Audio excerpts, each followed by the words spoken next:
Hey, and welcome back to the Renaissance Man, where Robby Me takes you through culture. As you can see, we've duplicated. We've made a man, another man, so one man plus one man equals men.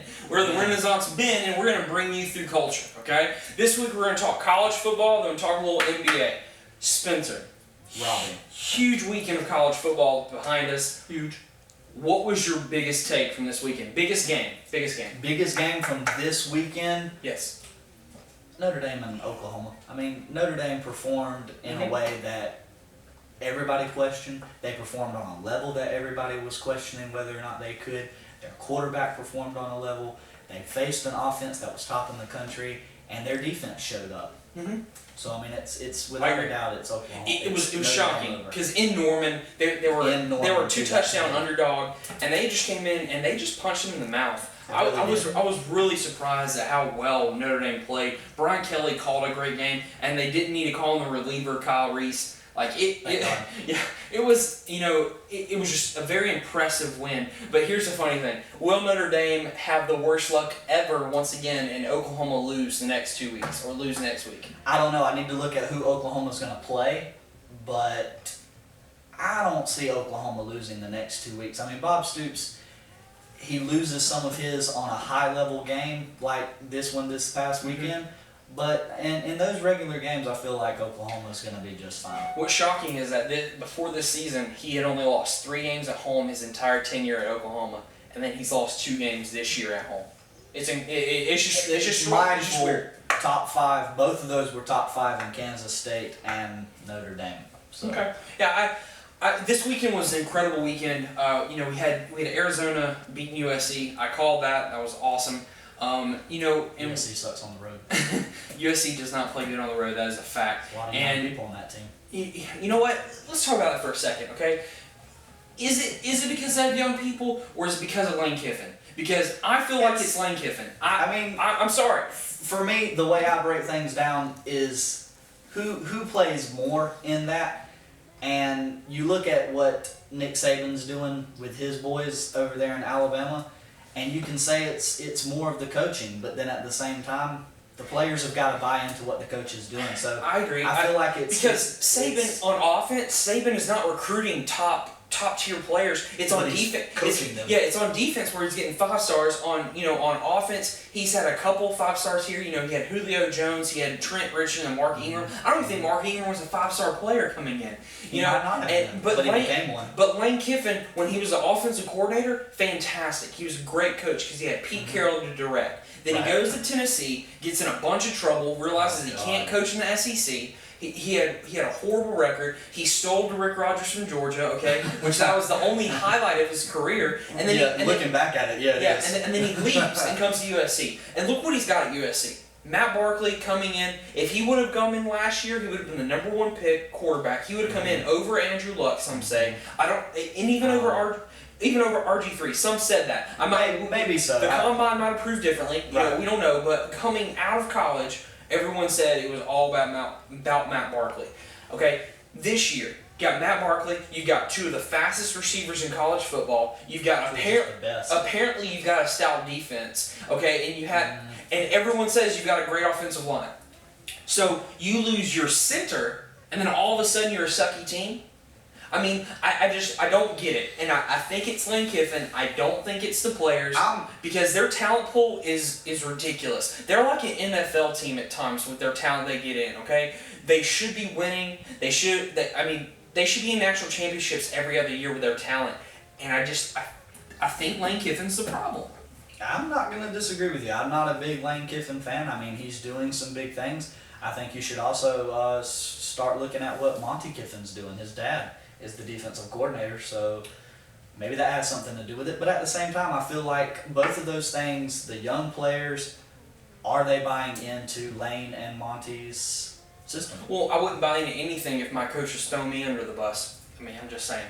I mean, I wouldn't do that. It's right here for me. That's what he did 4 weeks ago when they lost to Stanford. Threw Matt Barkley right under the bus. He did do that, didn't he? Yeah, sure did. Okay, so for me, the biggest game for this weekend was also Notre Dame. No one gave Notre Dame a chance. They're two touchdown underdog. I feel like Georgia was a statement win. Yes. I feel like Georgia was a huge statement win. And USC beating Arizona, we already talked about that. It was just, again, USC underachieving. I think Notre Dame really proved us this weekend they are for real. They are for real this year. Hopefully, the right direction is what I've heard on national shows and things like that. That Notre Dame is pointed in the right direction. And Brian Kelly hasn't even gotten all this talent yet. He hasn't, that's scary. Even implemented his offense. He didn't recruit Monte Teo. That wasn't him. Of course not. He's only been there. This is his second year, right? So third year. Third year. So there's hardly anybody on that, or they're starting to get people on that offense. Absolutely. I think Golston's for real. I wouldn't be surprised in 2 years if we're hearing him for Heisman. He's legit. He's dual threat. They have a lot of running game. They have a lot of power. That defense is phenomenal. Unfortunately, the draft is going to take a lot of them. So we'll see what happens next year.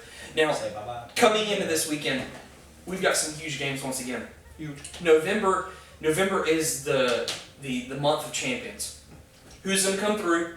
Who's going to end up in their conference winners? Who's going to go to the national championship? So for you, what's the biggest game this weekend? Biggest game this weekend with LSU Alabama, just like it Bama was. LSU SEC showdown. SEC in showdown. Baton Rouge. In Baton Rouge, Death Valley. It's difficult to go in there and win. Alabama is probably the best suited team to go in there and win. Mm-hmm. But for me, this is the biggest game. It's got the biggest feel. To me, USC with their 2 losses on the road, it's just not. It doesn't feel the same. It doesn't feel right. I want USC to go in there and make a showing. Well, they're actually at home at the Coliseum against Oregon. Well, then even better than for USC. I want them to show up. I want that to be a good game, but I just don't feel it because USC's been kind of flat. For me, the Bama LSU game means a lot. But the 2 games we saw last year, one was a boring game and the other one was a beatdown. So I think the same is going to happen this week.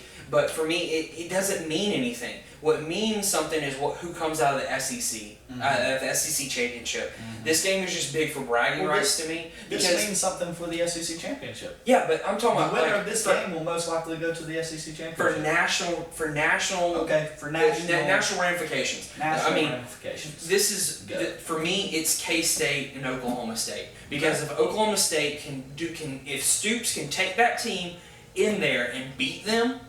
That we no longer have the argument or confusion of 3 teams being number 2. Okay. And I don't know who Oklahoma State's coach is, but it's not Stoops. Just kidding. So I was wrong. It's okay. All right. Just got a lot of knowledge and sometimes get it confusing. It's okay. All right.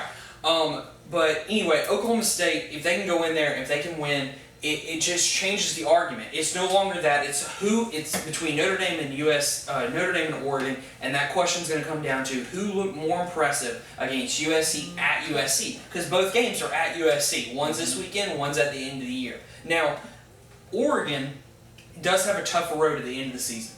Yeah, because they got to play Oregon State too. Yep, and the Civil War at the end of the season, and it's going to be interesting. And they still have a Pac-12 championship to play. That's true, and they may have to play USC. Well, with USC losing 2 times, that whole division thing is just confusing right now. Right. It's gonna be interesting how that pans out. But I have to say that I just feel like the K-State Oklahoma State game means more because it takes away an argument. It completely ends an argument. Because imagine this: LSU beats Bama. Holy hell! Everyone's gonna start. Who's number 1? Who's number 2? Like, we're going to have a bigger argument because everyone's going to say, oh, LSU deserves to be number 1, which we know that's not true, but everyone's going to say, oh, Bama still deserves to be number 1 because none of those teams could beat Bama. I mean, it's just going to be a huge argument, huge chaos. Right. So for me, I just feel like the K-State Oklahoma State is a bigger game. Now, because it eliminates that extra team from that discussion. Absolutely. But here's some craziness. Okay, let's say LSU does beat Bama. Okay? Let's do it. All right, they beat Bama. We'll just say BCS chaos. Okay, let's just play that for a second. We got that game going on. Okay, let's say USC beats Oregon. Okay, Notre Dame. Let's say Notre Dame wins out. They can lose one. That's fine. Either or. Either or. We have a bunch of one-loss teams. A bunch of one-loss. Georgia comes into the SEC championship with 1 loss and beats Bama or LSU, whoever makes it in there, wins. And we got 1 undefeated team, a bunch of 1-loss teams. How about what would you say if Georgia got put in there? It's going to take a lot for Georgia to get in there. It would mean a lot more if Ole Miss and Auburn were better teams. Georgia has one win in their pocket right now, and it's against the number 2 team. Mm-hmm. At that time, if they win the SEC championship, that'll be 2 big wins in their pocket. Yeah. Will that be enough to set them over the hump? But if they did win that, that'd be against a number 2 team and probably another top 5 team. Another top 5 team. So I feel like that could elevate them in, as long as other people have one loss. I think for Georgia, they need other people to lose. Yeah, absolutely. And we're not saying that's going to happen, people. We're not. We're just playing a little bit of what if, okay? Because 2 games, if 2 games occur, two games work wrongly, we're talking about this. Because if K-State loses and Bama loses, now all we're talking about is one-loss teams, who's getting in there. And we have to be fair, okay? Because it could be LSU. It could be anybody. And that puts Oregon State back in the talks, okay? I mean, it really does. Okay, so we talk about college football, let's just end it with this. Okay, right now, who is your coach of the year right now? Right now, coach of the year. The coach at Oregon State is doing big things, turning that program around. To me, it's not even a question. Penn State, Bill O'Brien, all of the stuff with Joe Paterno and Jerry Sandusky over the offseason, that program was crushed. That community was crushed. The whole thing, the team was crushed. Mm-hmm. This, to me, him turning this team around at this point, the polls closed right now with them at 3 losses against Ohio State and whoever else that they lost to. I feel like they're still